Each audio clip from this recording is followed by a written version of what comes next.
Hey, I'm Kat, mom of 3 and founder of Ritual, the company setting a new standard in the supplement industry. When I was pregnant, I remember staring at my prenatal vitamins and thinking, what's in this stuff? All I found were vitamins high in heavy metals and lacking in the very essential nutrients we need. So we scoured the world for the best quality ingredients, backed by clinical studies, third-party tested, and Ritual's Essential Prenatal was born. Join our family of skeptics with 40% off your first month when you visit ritual.com/podcast. Hey everybody, Adam Culbertson here. When you finish this episode, or right now, add another Creative Typo Entertainment podcast into your feed. Here's a promo for one right now. Make sure you go and check it out. From the indie podcast creators that brought you Microphones and Monsters, A Fool's Quest, Ethereal Embrace, and other hit podcasts, comes a new actual play podcast, Dread Tech Incorporated. Set in the futuristic cyberpunk setting of Dark City, our 3 DDA special agents, Nitz with his drone blip, Sylvia Rivera, the shape-shifting social media icon, and Zaus, the Zoog heavy gunner, take on the evil corporation Yogsonic Dynamics in an attempt to bring the heinous actions of the corporation into the public spotlight. But will our heroes be prepared for the unworldly supernatural horror that lurks below the corporation's front? Follow Dread Tech Incorporated wherever you get your podcast to find out.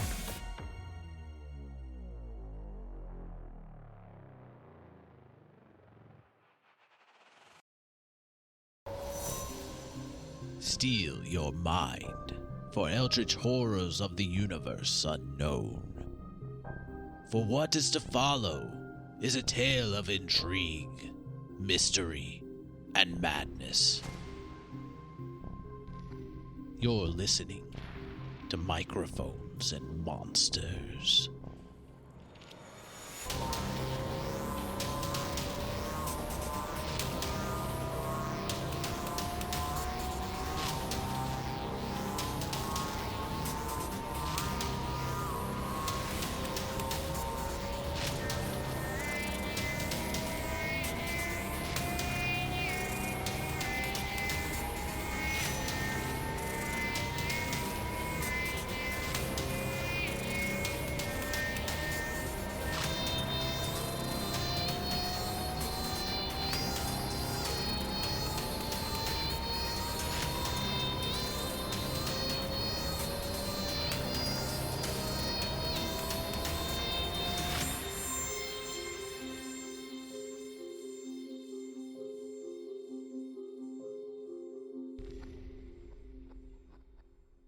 And Max, you were going next. Yeah, mine's real quick. So yeah, proficiency, health, all that increased. I think I rolled like a 4 or 5 for my health, so I'm that's nice. Capped out at 86.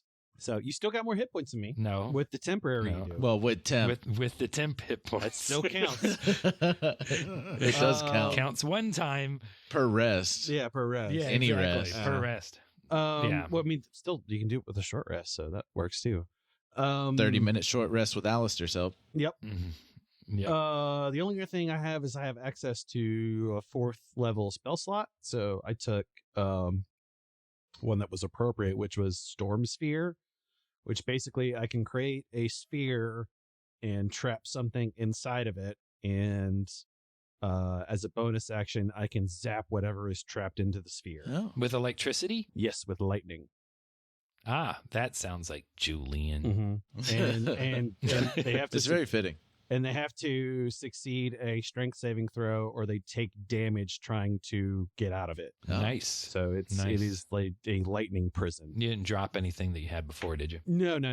That's all brand new. Cool. Excellent. Yes. So, that's it for me. I don't really, nothing else really. I mean, yeah, like I said, proficiency bonus, health, nothing else different about this. I think the later levels are the ones that I'd get some more artificer stuff. Mm-hmm. Pretty minor level up for you too. Mm-hmm. What would you do during your downtime after waking up and not hallucinating, hardcore anymore? You drink some more. Drink Fall some back more. asleep. Faded.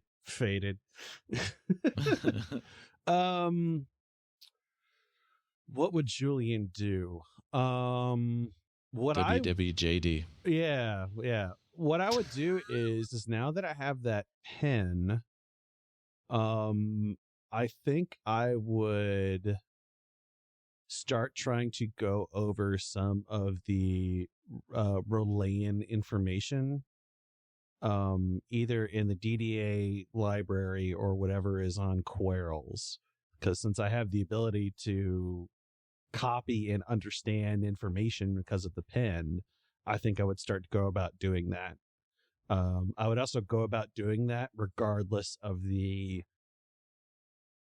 mental implications of what that might do to me. Like I said, I'm kind of off the ledge in terms of, stepping over the line of will this be a detriment to myself if I know this kind of information or not? Because I'm kind of like full into understanding and using the unknown powers to kind of get ahead and advance myself.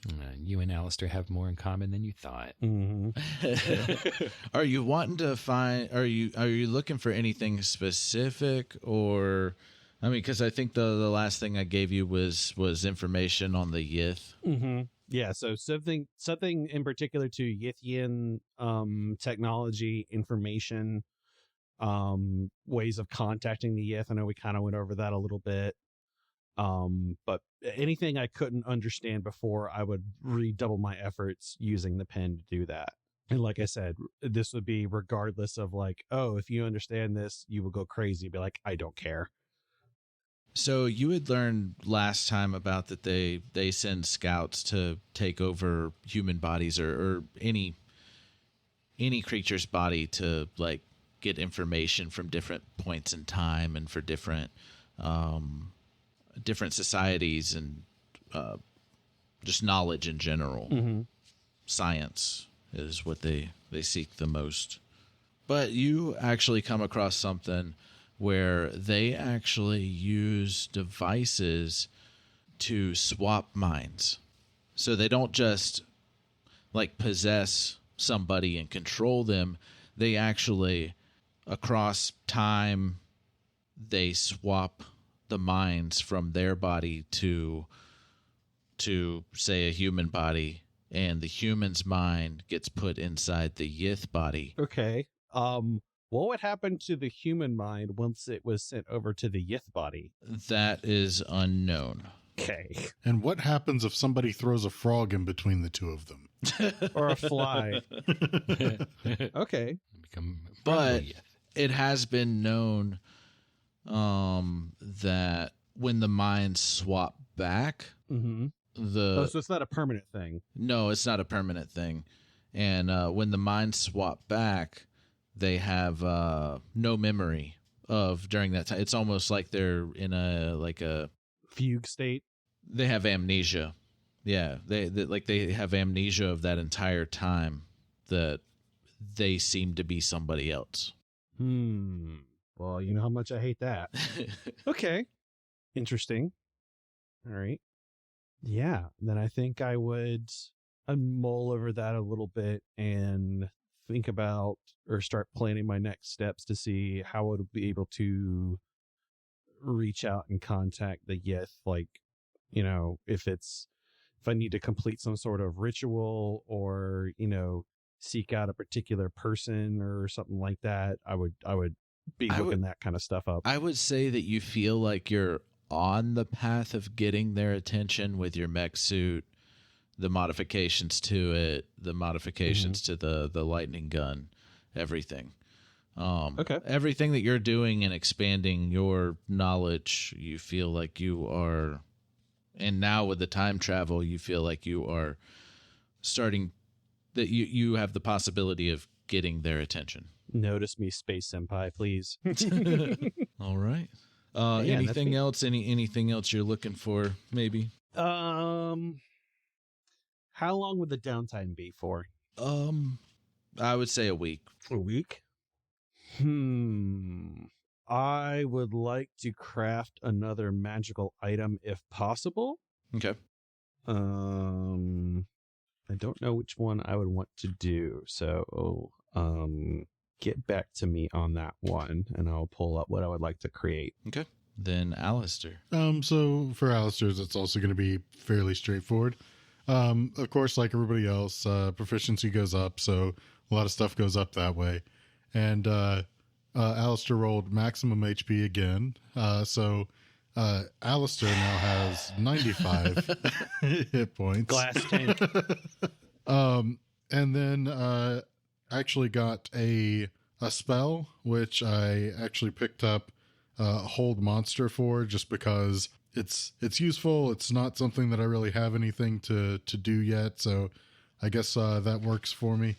And for my 7th level spell that I get to pick up this level as well, I picked up Force Cage. Ooh. Yeah. What is that? I don't know. It sounds makes cool. an invisible cage out of force. I can either have it be 1/2-inch diameter bars with 1/2-inch spacing between them and make it like a 20-foot cube, or I can actually do solid wall as a 10-foot cube. And it's nice. an invisible wall of force. Like you can't actually magically leave it normally. Even if you try and like teleport, for example, you have to make a saving throw, and if you fail, you don't leave, and you actually waste the spell. Wow. Fancy. And on top of that, just because it's cool like that, it also cannot be dispelled by dispel magic. Nice. That's very good. So I figure that may come in handy in some places. I would agree with that assessment very much. Yeah. Mm-hmm. All right. And what else would Aleister do during his downtime? I don't know. Like, probably avoid the library at all costs. I mean, you know how he hates libraries. Yeah. Yeah. No, but for real, like, he's going to do definitely some more reading. Probably a lot of it in this particular case is probably going to be geared kind of around Detlib still, because obviously Detlib kind of disappeared into that rift in time. And so Aleister's just trying to examine and re-examine everything he'd read about Detlib before to see if there's maybe anything that catches his eye as indicating that Detlib could have emerged back into the normal time stream somewhere. Obviously, it wouldn't be any different from what he read before, but with new perspective, maybe he can kind of key into something.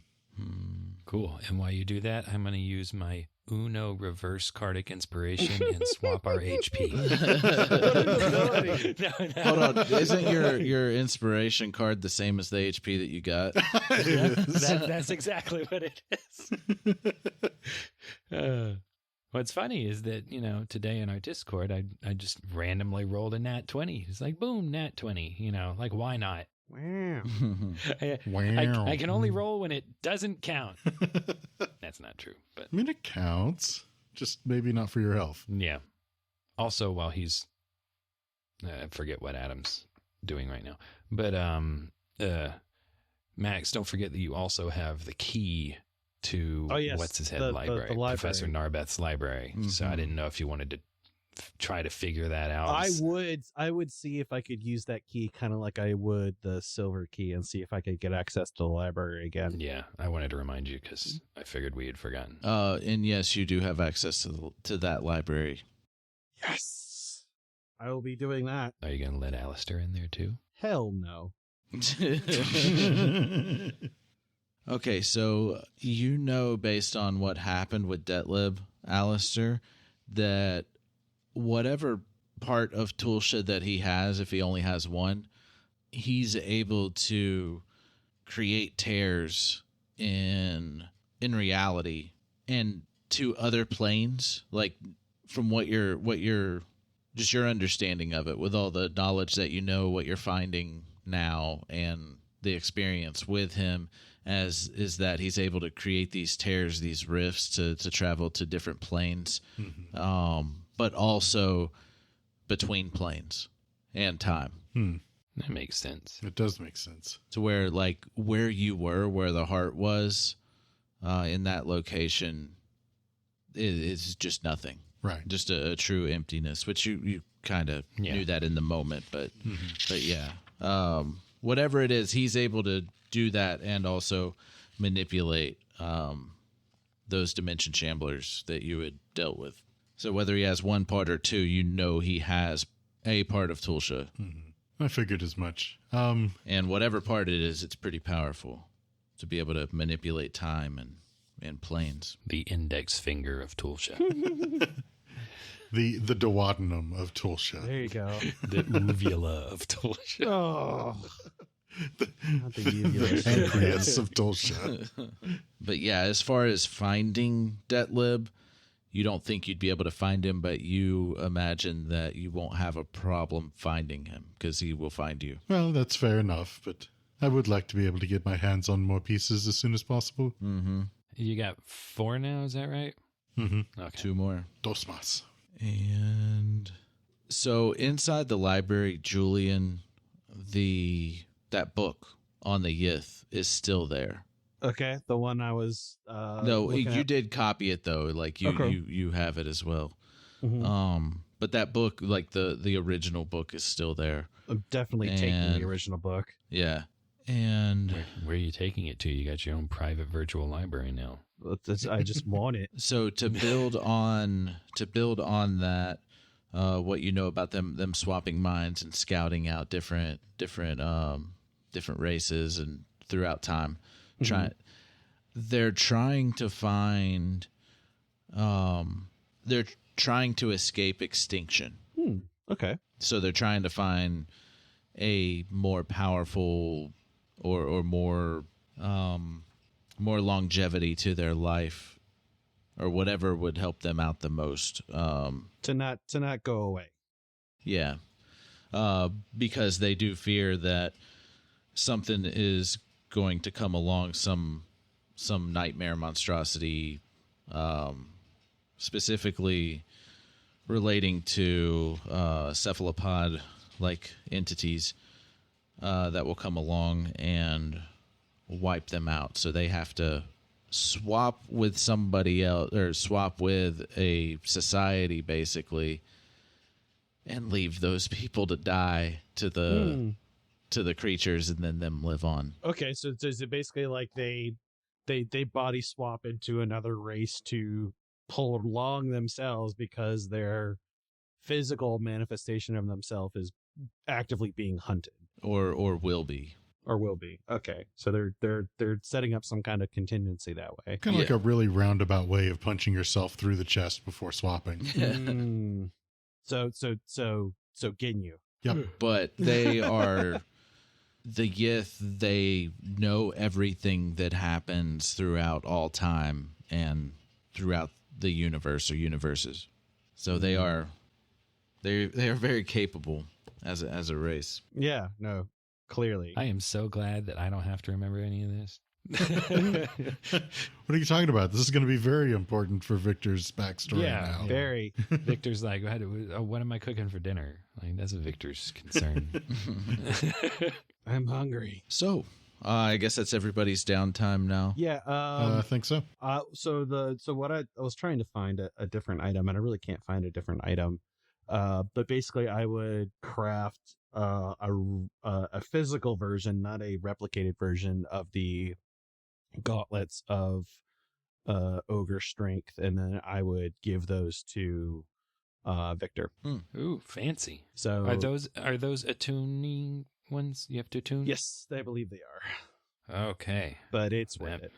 Yeah, but now I've got to decide between gauntlets, boots, and tie at any point which two I want activated. Well, I would say I'd probably just leave the boots on and yeah, just leave the boots activate on the and- tie yeah. and the strength when I need it. Mhm. Okay. Since it's only it takes one action to activate. Yep. And so that would so let me know cost about that, and I'll deduct that from my my current currency that I have. But yeah, it would take. I would say that like between the ship and DDA headquarters, you would have the materials to make that.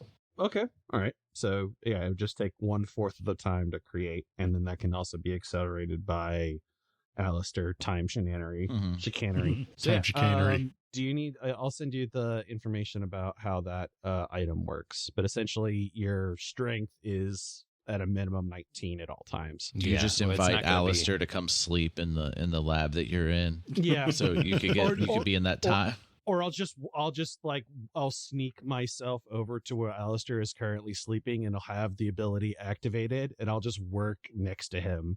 It's like, is he sleeping? Okay, good. And I'll just sneak in and just start working. You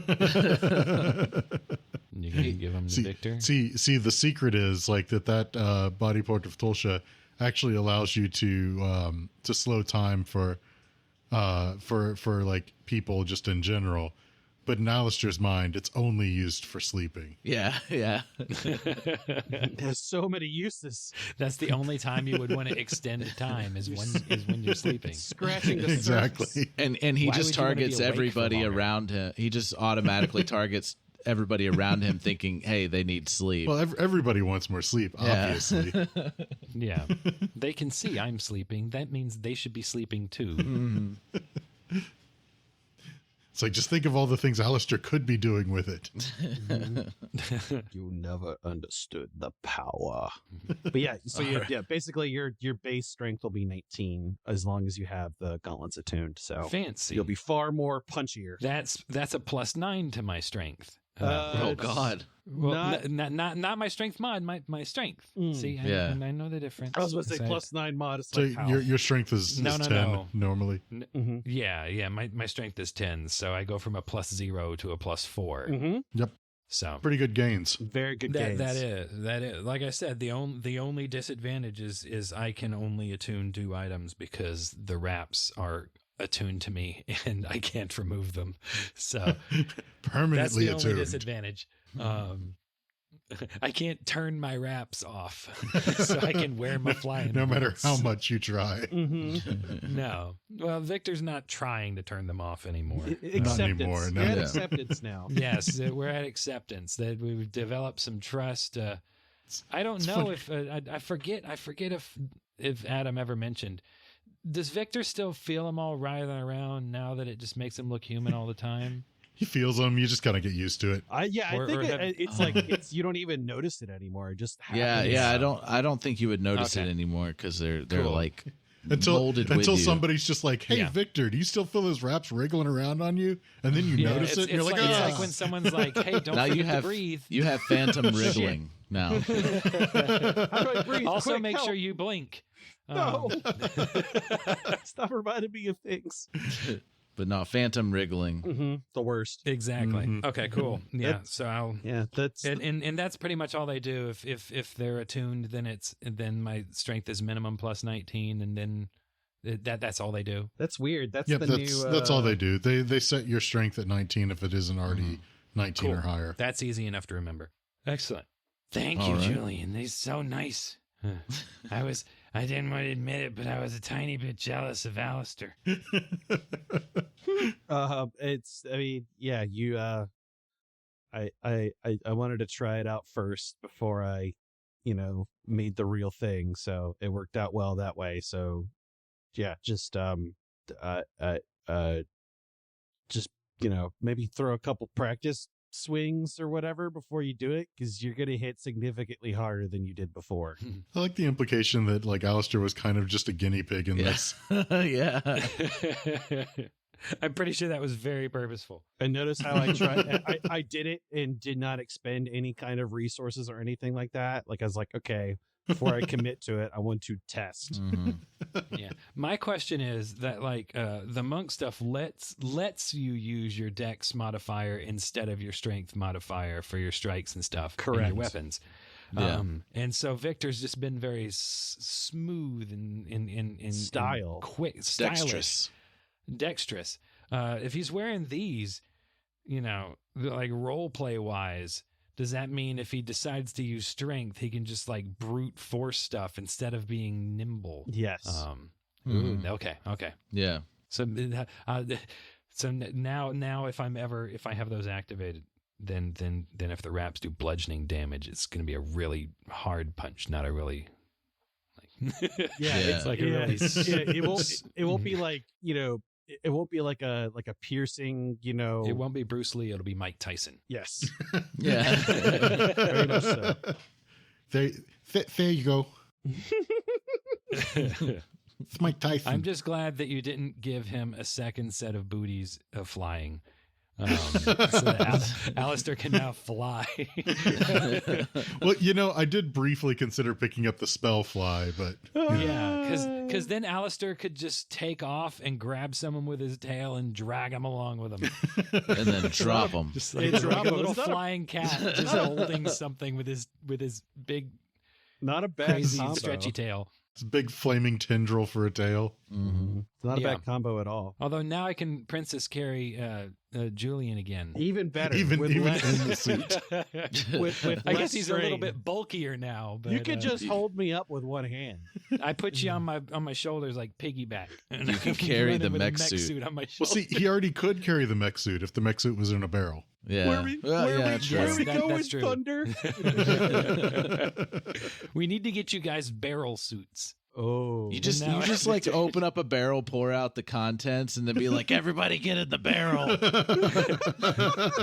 Julian, can you make me a barrel of holding? why? Oh God. I guess that wouldn't matter. But You just replace your backpack with a barrel with straps. Oh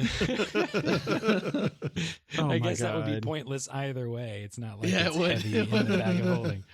Man's on Some more style man's on an points. interdimensional spaceship, and he's walking around with the barrel on his back. It's exactly like Donkey Kong Country, only when I throw the barrel over my head and it breaks, Julian bursts I out and just just burst makes it out. instead of Lightning gun. Okay. All right. So, y'all get your downtime, Mhm. and we'll say it's nighttime, which you don't have a concept of day and night on this ship. But you do have individual rooms on the ship versus your common kind of living area. And Sarah did like recommend that you sleep on the ship so you're close by and the crew can contact you if they need you, the scientist or whatever. Mm-hmm. And I'm going to say all of you are sleeping. That's a pretty fair assumption for Aleister. Aleister, where would you be sleeping? Well, seeing as how there's probably not exactly a sunroom, then artificial light doesn't really quite do it as well. So probably just somewhere in a dark, comfortable corner. Okay. In like a hallway or a room? Probably in a room. In a room. The room that you were given. He's under his bed. Probably so. Okay. You're under the bed. Just have like a few pillows that I've like stashed under the bed that I'm sleeping on. Mm-hmm. Some things you picked up along the way. Is your garbage goblin? No, I'm joking. Well, one of my cats is a garbage goblin. She hides things under the bed. Aleister found a little jingle ball and pulled it out. He's batting at it as he was drifting off. Like in the middle of the night, sometimes you just hear. Stop it! He's actually Yeah. under Julian's bed. he wakes up like every now and then, just bats the little jingle ball to wake Julian up. And then Julian wakes up in like a drenching sweat. Like, what's there? What's there? Crack off a lightning gunshot in the general direction. Okay, it's nothing. Victor, I'm guessing you're sleeping in the room that you were given. Yep, no dreams at all. Nice and sound. No dreams. And Julian, dreams. are you Victor sleeping loves in that the bracelet. lab? Do I know? Oh, I thought Stephen was saying something. Yeah, I did too. Oh, I said Victor loves that bracelet. Oh, yeah. The don't dream bracelet. I would Actually, you know what I'm gonna do? I'm Mhm. going to sleep in the library. Like I would find myself like, reading through, books and stuff like that, and then just kind of, doze off at the desk. Okay. All right. So we'll do Victor first. Okay. All right. So Victor, you wake up. You're actually used to waking up and the lights coming on, but what woke you up? It sounded like something was in the room with you, but when you wake up, the lights don't come on. Okay. Okay. All right. Football practice. Yeah. Who's there? And Victor's like looking around, He's got dark vision, so I mean, Yeah, he does have the lights dark aren't vision. On. Do the lights is there a switch? Is there a button? Does he go lights? Like, come on. Yeah, there is, but if you try to Lights. yeah, they don't come on. Did you try clapping? And it's like you hear like a shifting sound in the corner of the room to the left and behind you a little bit. Yeah, Victor's gonna spring out of bed, all monkey, like a monk, not like a monkey. Oh, never mind. He's just start throwing crap at it, and getting a ready stance and look in that corner that he heard something from. Like he's gonna spring out of the bed away from there. Yeah, and when you look, you don't see anything.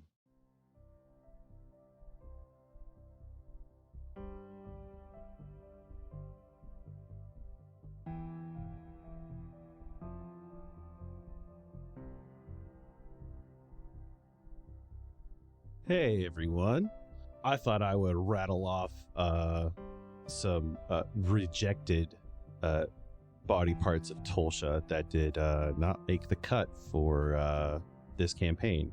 Let's see, we have the spotted liver of Tulsha, the superfluous nipple of Tulsha, the snaggletooth of Tulsha, Tulsha's cleft chin, Tulsha's rather large dumper, the prominent unibrow of Tulsha, the unfortunate receding hairline of Tulsha, and of course, we cannot forget the clubbed paw of Tulsha.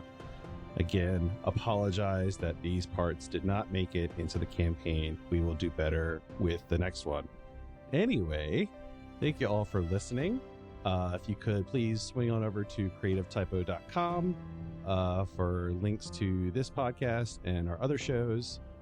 Subscribe to the newsletter, check out events that are occurring related to the podcast once we have some of those put up, links to our merchandise and art collaborations. Thank you again for all the patrons who support us. We greatly appreciate it. If you could swing on over to Patreon, see if you can help support the channels. We greatly appreciate it. It helps us give you guys more content that you crave. You can also swing on over to our Discord, the Creative Typo Discord. We have links to that as well. And join in with the discussions about the various shows and just the general community we have there. All music is written and produced by Marco Mazzei at Fallen Highway Studios. Thank you all for listening, and tune in next time.